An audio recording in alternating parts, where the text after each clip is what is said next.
Guys, don't forget to subscribe and help the channel get to 160,000 subs.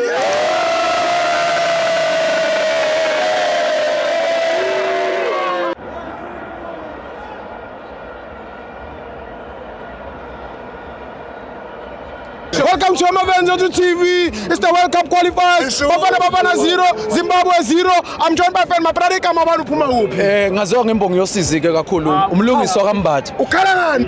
Ngithi mina namhlanje sishawe ama decisions abadlali. Yeah. Ama chances watholini. Yini lenze uFoster laphana uphuma nebhola ubhekana nokeeper. Yini unga place ibhola uvula umzimba njengomuntu nkathi kudlala nelokho uvula umzimba ubeka igoli.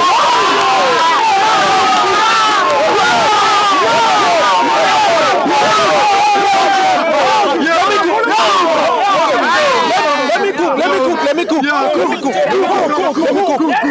Emva kwalokho iZimbabwe ithola ired card. Ulinda u10 minutes ukuthi ufake uModiba. Yebo iZimbabwe ithola ired card. Umsona. Yini ulinda u10 minutes ukuthi ukhiphe uModiba ufake uMakhoba. Bayashoda already.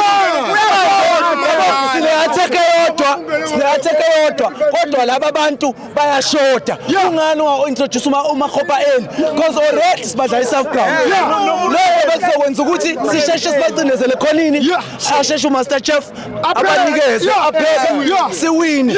Kungani-ke bese ngigcina ngalento eyenzakale lapha ekugcineni. Angiyithandi lento ukuthi omakhelwane bethu abasifiseli lutho okuhle.